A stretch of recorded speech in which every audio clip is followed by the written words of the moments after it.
Hola amigos, bienvenidos a DC Comics.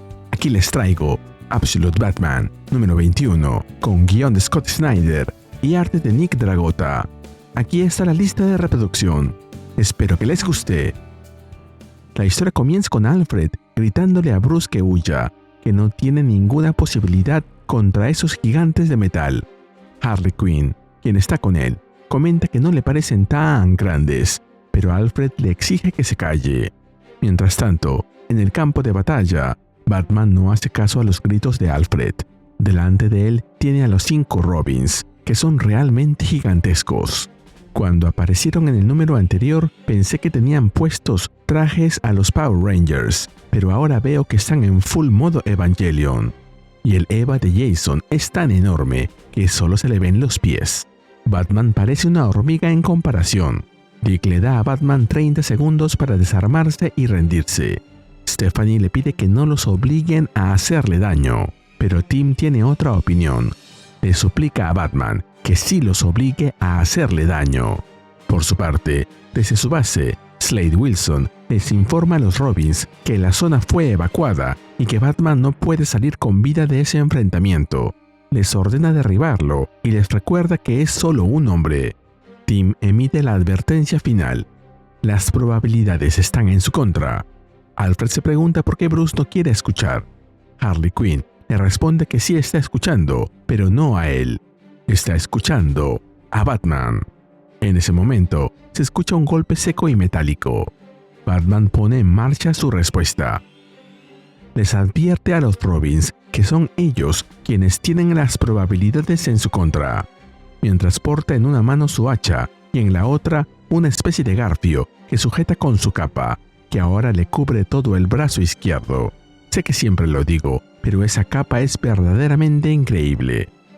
Tim se le lanza encima, diciéndole que se lo advirtieron, pero Batman bloquea su ataque con su brazo encapado y luego le clava el hacha en medio del pecho, sorprendiéndolo. Slade les ordena que sigan enfrentando a Batman, porque eso es exactamente lo que buscan. Tim pide desesperadamente que alguien se lo quite de encima. Steph responde y actúa de inmediato. Le da un golpe a Batman con una fuerza devastadora, lanzándolo por los aires. La colisión de Batman contra un edificio cercano abre un boquete en la fachada.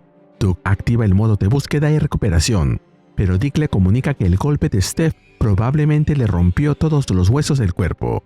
Le indica que cuando lo encuentre, va a necesitar atención médica urgente.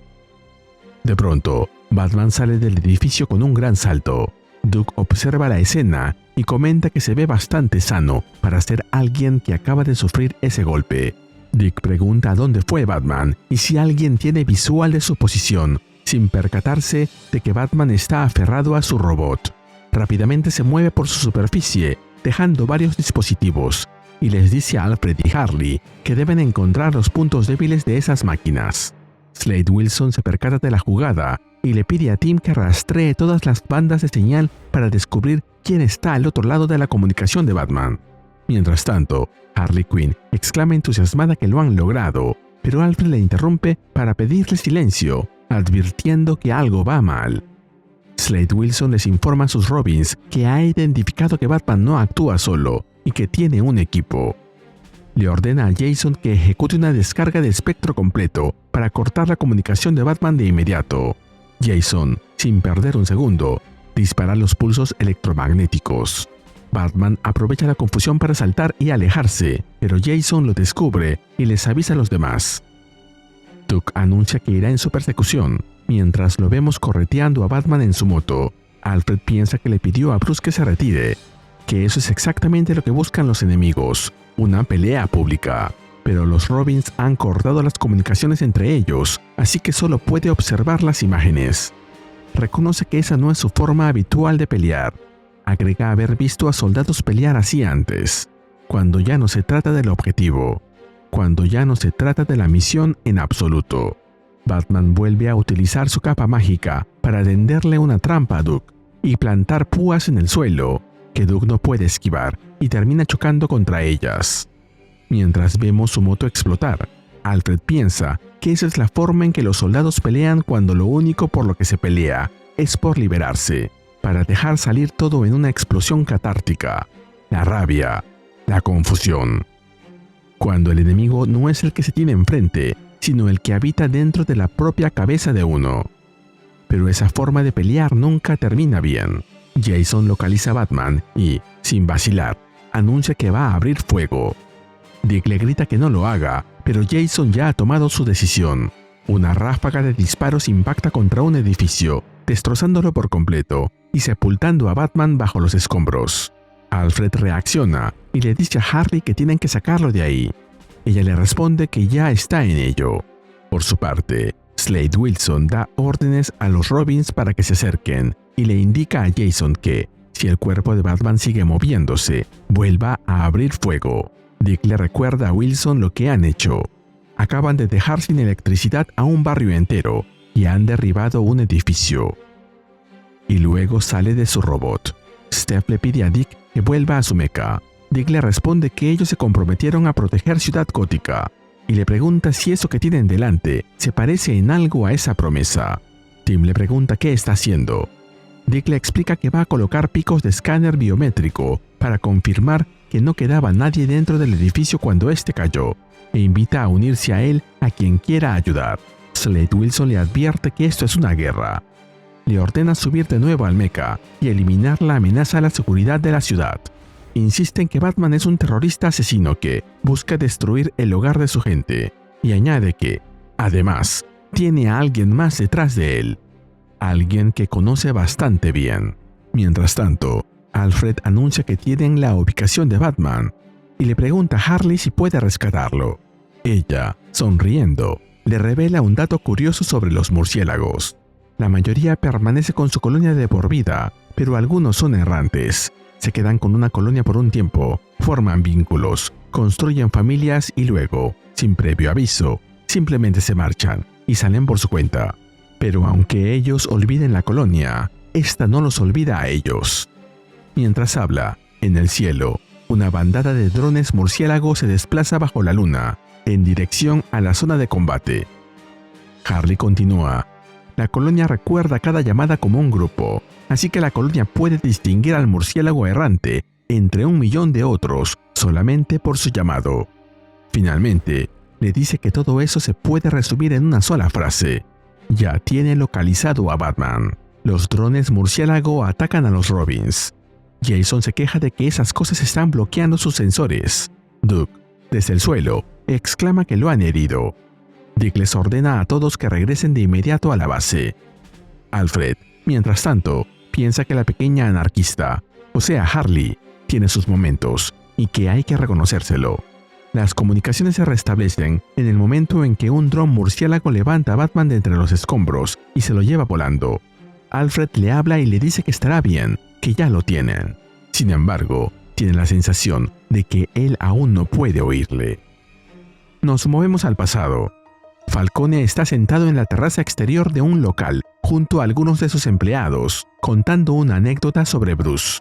Un individuo al que Bruce miró directamente empezó a lloriquear, suplicando que todo había sido un error. Lo mejor de la historia es lo que Bruce respondió cuando lo encaró. Bruce explica que le dijo al hombre que el bate no tenía punto blando porque estaba hecho de roble para sus adentros. Sin embargo, Bruce reconoce que en realidad cree que era Arce. La atención de todos se centra en alguien que ha llegado. Falcone recibe la visita con ironía, comentando que es un placer que se haya acercado. Le dice al comisario Gordon que supone que recibió la canasta de felicitaciones que le envió por la graduación de su hija en la academia, y añade que estará seguro de que ella será una excelente oficial de policía. Acto seguido, ordena a sus hombres que le muestren al visitante los permisos y licencias de licores. Jim Gordon le responde que no ha venido por él, sino por Bruce. Solo quiere un minuto con Bruce, nada más que uno. Bruce se acerca y le dice a Gordon que entiende por qué ha venido, pero que no necesita que nadie lo vigile. Está pagando la deuda que contrajo por su cuenta. Gordon le responde que lo respeta, pero que se enteró de que sus amigos ya saldaron la deuda antes que él, que Waylon pidió un préstamo y que Oswald recurrió a métodos menos limpios. Bruce replica que eso significa que ahora tiene que devolvérselo a ellos, y que no va a permitir que sus amigos carguen con una deuda contraída en su nombre. Bruce aclara también que, si Gordon está ahí porque cree que Falcone tiene algún control sobre él, se equivoca. Esa es su decisión y de nadie más. Gordon admite que lo sabe, pero le explica que en ese tipo de trabajo uno acaba experimentando cosas que le pesan, y que él también ha conocido esas voces internas que te hacen creer lo peor de la gente, del mundo y de uno mismo. Durante mucho tiempo estuvo mal y perdido. Los padres de Bruce fueron quienes lo sacaron de ese estado. Esa es su deuda. Añade que, aunque el padre de Bruce ya no está, su madre cree en él. Y que él también. Bruce le agradece las palabras, pero le pide que se vaya. Antes, sin embargo, le dice que quiere disculparse por lo que está a punto de decir. A continuación, blande su bate y le grita a Gordon que se largue de allí y que no vuelva jamás. Falcone le comenta a los demás que ese chico tiene bolas de acero. Gordon, ya alejándose del lugar, le responde que, a pesar de todo, ese bate sí tiene un punto débil. Todos los bates, o los murciélagos, ya que no sé a cuál se refiere, lo tienen, y precisamente ahí es donde reside su fuerza. Finalmente, se despide de él. Nos movemos de vuelta al presente. El funeral de Jim Gordon reúne a una multitud en una gran iglesia. Bárbara toma la palabra desde el púlpito y describe a su padre como un hombre que fue muchas cosas para mucha gente. Un esposo, un padre, un marín, un policía, un alcalde y un héroe. Reconoce que resumirlo resulta imposible porque había demasiado que decir. Él era demasiadas cosas. Se preguntaba qué recuerdo elegir para representarlo.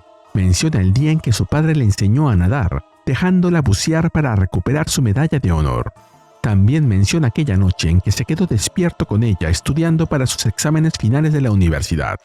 Los dos estaban cargados de bebidas energéticas, hasta no poder pensar con claridad. Sin embargo, si tuviera que reducirlo a lo más esencial y decir solo una cosa, elegiría darle las gracias por ser el que siempre estuvo ahí, el que nunca se rindió con nadie, ni con un amigo, ni con un enemigo, ni con una ciudad. Él siempre estaba al lado de alguien para ayudarlo a pasar a la siguiente etapa y convertirse en algo mejor. Bárbara concluye su discurso diciendo que extrañará a su padre, su voz y su mano guía, y que todos lo harán. Encuentra un leve consuelo en la idea de que, en ausencia de esa mano, quizá todos se extenderán más a menudo hacia las manos de los demás. Agradece a los presentes y abandona el púlpito. Harvey Bullock se le acerca y le dice que eso fue hermoso. Ella le da las gracias. En eso, Dick se acerca y le pasa la voz. Le explica que su nombre es Dick Grayson y que, en nombre de todos ellos, quiere expresarle sus condolencias por la pérdida sufrida. Tim añade que tienen la intención de llevar a Batman ante la justicia en nombre de su padre. Jason interviene para precisar que se trata de justicia callejera, que es lo que Batman se merece. Dick intenta frenarlo, diciéndole que ahora no es el momento, pero Jason responde que justo es exactamente el momento. Bárbara mira a Dick y le dice que lo reconoce, que es técnico de emergencias médicas y que lo ha visto trabajar. Dick lo confirma y señala que, precisamente por eso, ha podido ver de cerca el daño que Batman ha causado. Bárbara le responde que acaba de ver cómo ellos mismos destruyeron un edificio y no entiende cómo puede hablarle de daños. Stephanie aclara que todos los ocupantes habían sido evacuados previamente. Duke añade que realizaron un registro completo del lugar. Jason insiste en que Batman es un criminal y que ellos son la ley, igual que Bárbara, aunque a mayor escala. Bárbara responde que ya no está tan segura de qué significa la ley. Dick retoma la palabra y argumenta que, independientemente de eso, Batman debe ser detenido, no solo por lo que le hizo a su padre, sino también por el caos que está generando y por las mentiras que está difundiendo sobre el señor Grimm y sobre la ciudad. Bárbara le responde que si quiere detenerlo, adelante, aunque le pide que no lo haga en nombre de su padre, porque él habría aprobado a Batman mucho más de lo que los aprobaría a ellos y a su iniciativa. Dicho esto, se da la vuelta y se retira, dejando al grupo atrás, ya que tiene que ir a algún sitio. ¿Será este el inicio de Absolute Batgirl? Porque en Absolute Catwoman ya apareció Cassandra Cain, así que quizá Bárbara termine siendo Batgirl o alguien más. Luego, fuera de la iglesia, los quizá aún amigos de Bruce caminan juntos. Waylon expresa que no puede creer que Gordon se haya ido. Eddie agrega que es una verdadera lástima y Ozzy añade que Gordon era el único policía que le caía bien. Más o menos. Eddie pregunta si creen que Bruce lo hizo. Harvey responde que no sabe, que en ese punto puede verlo como inocente y también puede verlo como culpable. Waylon, en cambio, lo descarta sin dudar, insistiendo en que Bruce no lo hizo. Eddie le recuerda a Waylon que él mismo había dicho que Bruce iba por un camino oscuro. Waylon aclara que eso no es lo que quiso decir y que Eddie lo sabe. Invoca entonces las palabras que Bárbara pronunció dentro de la iglesia, señalando que todos necesitan ayudarse los unos a los otros, y pregunta si están de acuerdo. Ozzy toma la palabra y cuenta que la otra noche el club estaba completamente muerto y que últimamente lo está todas las noches. Todo el mundo se ha ido, como si hubieran levantado el vuelo de golpe. Él tenía planeado hacer un movimiento y demostrarles algo, pero antes de que pudiera salir por la puerta, vinieron a por él. Menciona a Cosmo, a Pink Mike y a Raj, y concluye diciendo que apenas salió vivo. Mientras habla, se lo ve disparando una ametralladora, eliminando a sus atacantes. Harvey narra cómo la semana anterior no pudo evitar seguir los pasos de Victor. Lo había encerrado de por vida, y sin embargo ahí estaba, libre, viviendo sin consecuencias. Todo porque él había ayudado a Bruce a hacer lo correcto. Recuerda que Victor mutilaba a sus víctimas con lentitud extrema, manteniéndolas vivas durante días, comenzando siempre por los pies. Se convirtió en la sombra de Victor, siguiéndolo sin poder parar, incapaz de dejar de pensar en lo fácil y lo justo que parecería actuar. Pero cada vez que llegaba a ese punto, se recordaba a sí mismo que eso no era él. Y aún así, la duda permanecía. Ozzy les dice que los hombres que alguna vez fueron bien podrían estar enterrados junto a Gordon. Él ya no es Ozzy, es The Penguin, el pingüino.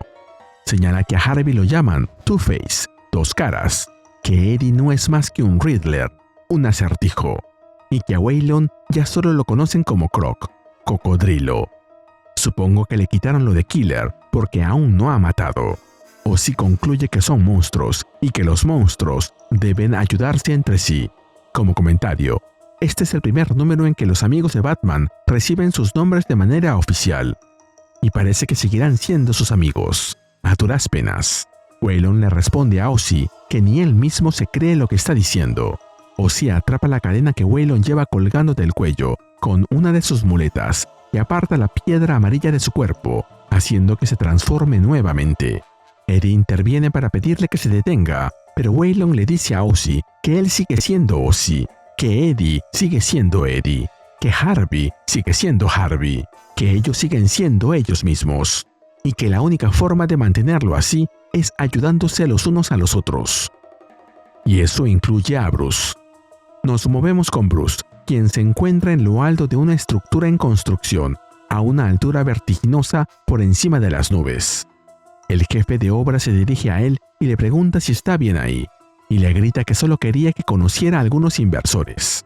Bruce saluda con la mano, y su jefe les dice a los demás que ya saben cómo son los ingenieros, siempre metidos en sus propias cabezas, y propone seguir adelante. El grupo se aleja, pero uno de ellos se queda, y se dirige a donde está Bruce. Deja caer su casco sobre la viga de metal, y saluda a Bruce por su nombre. Si aprecias lo que hacemos en Griuse Comics, regálame un me gusta, suscríbete y activa la campanita. Gracias. Saludos a Ryander Dariantus. Vestido con traje negro y camisa roja, y con las manos en los bolsillos, el hombre se presenta como Jack Grimm, añadiendo que es un placer conocerlo por fin. Al parecer, el edificio en construcción es propiedad de él. Bruce se lanza contra Jack con el puño levantado para darle un golpe. Jack lo detiene fácilmente y le dice que no hace falta todo eso, ni armar un escándalo. Bruce le revela que sabe lo que él es. Jack retira su brazo con la otra mano y le dice que es el hombre que lo creó, pero aclara que en aquel entonces, Bruce solo estaba destinado a ser un proyecto secundario sin importancia, una mera nota al pie. Sin embargo, le encanta en lo que se ha convertido. Admite que ya no puede imaginar su vida sin él. Ambos quedan frente a frente y Jack agrega que lo que hay entre Bruce y él. quiere que continúe para siempre. Apenas termina, comienza a transformar su rostro, haciendo que le salgan dientes de todas partes. Bruce responde que no le tiene miedo, pero Jack, con los ojos completamente rojos y desorbitados, abre las fauces y suelta un grito, asustándolo. Bruce cae hacia atrás, al vacío, mientras Jack suelta una carcajada. Entonces una mano sujeta a Bruce por la muñeca y Jack le advierte que todavía no puede hacer eso. Todavía no puede darse el lujo de morir.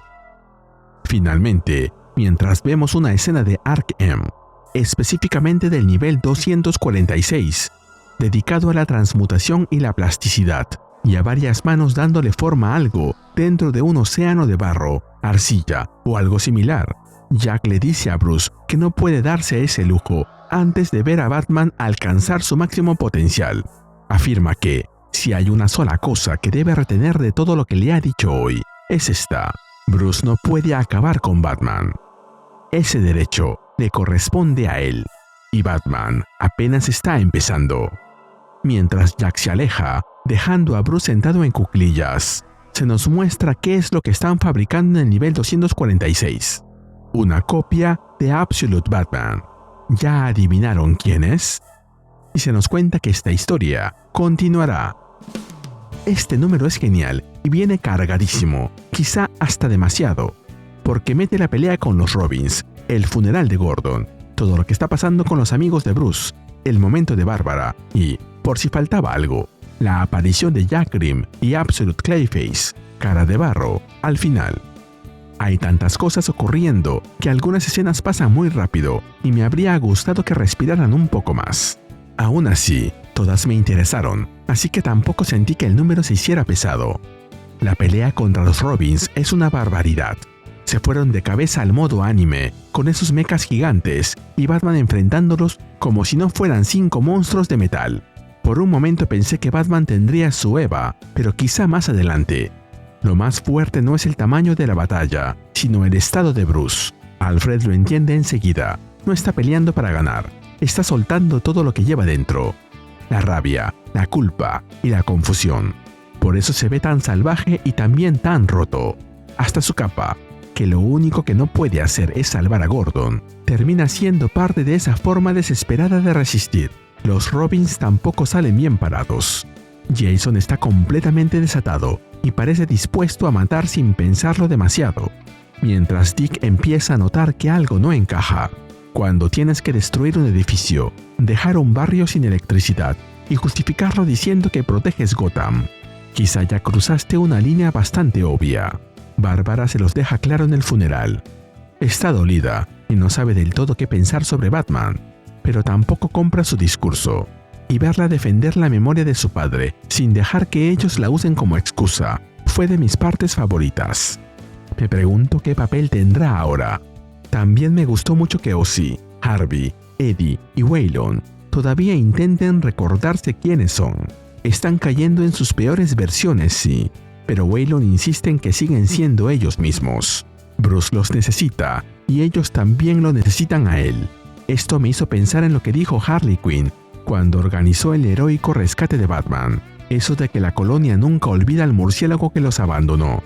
Parece que sí tendremos a los Batiamigos enfrentándose al Joker. Hablando de Grimm, aparece cada vez más perturbador, dirigiéndose a Bruce como si le perteneciera y preparando una copia de Absolute Batman, con púas y todo. Ahora la duda es si Dick romperá con los Robins, si alguien más se irá con él, si seguirán poniendo a Duke como el tonto del equipo, y si todo lo que está pasando va a explotar al mismo tiempo. Extrañar espantapájaros.